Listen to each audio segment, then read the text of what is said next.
ఒక తల్లి కడుపుతో ఉందండి, గర్భిణిగా ఉంది. తను కనబోయే శిశువు ఏమవుతాడో తల్లికి ముందే తెలుసు. వాడు ఒక నరహంతకుడు అవుతాడు, దుర్మార్గుడు అవుతాడు. వాడిని కంటే వాడు సమాజ కంటకుడు అవుతాడు. వాడిని తల్లే శిక్షకు అప్పచెప్పాల్సి వచ్చింది. ఇప్పుడు ఆ బిడ్డని కనాలా వద్దా మీరు చెప్పండి.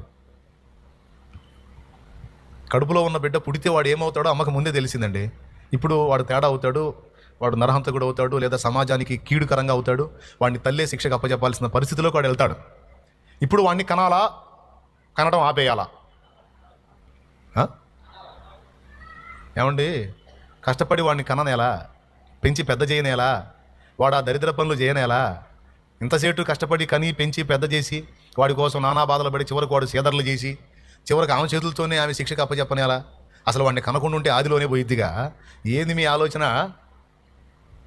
తెలివిగా చెప్పండి. మళ్ళీ ఒకసారి చెప్పండి. ఇప్పుడు ఆలోచించి ఒక తల్లికి ఎలాగైతే బిడ్డ బతుకు ముందే తెలిసిందో, మనల్ని సృష్టించిన యేసయ్యకి కూడా మన బతుకు ముందే తెలుసు.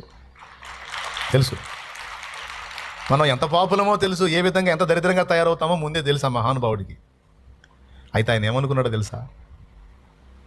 నేను ప్రేమాస్వరూపిని కనుక ప్రేమను బట్టి బిడ్డను కంటాను, పిల్లల్ని చేస్తాను.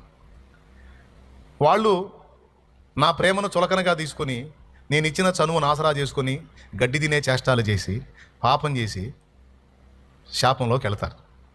ఒకవేళ అలా వెళితే వాళ్ళని దానిలో నుంచి బయటికి తీసుకొని రావడానికి, వాళ్ళను నాశనానికి అప్పచెప్పను. కానీ వాళ్ళు నాశనం కావడానికి ఆధారమైన పాపం ఏదుందో ఆ పాపం యొక్క ఫలాన్ని నేను నా శరీరం మీద వేసుకొని వాళ్ళని తప్పిస్తాను.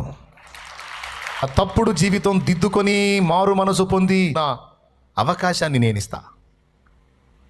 ఇలా డిసైడ్ చేయకుండా సృష్టి చేయకూడదు, అది పద్ధతి. స్కూల్ ఫీజు కట్టడం ఆలస్యమైతే నీ కొడుకు ఏమన్నాడు నిన్ను? నీ కూతురు ఏమందమ్మా నిన్ను? స్కూల్ ఫీజు కట్టడం ఆలస్యమైతే పెట్టలేకపోతే ఏమంది నిన్ను?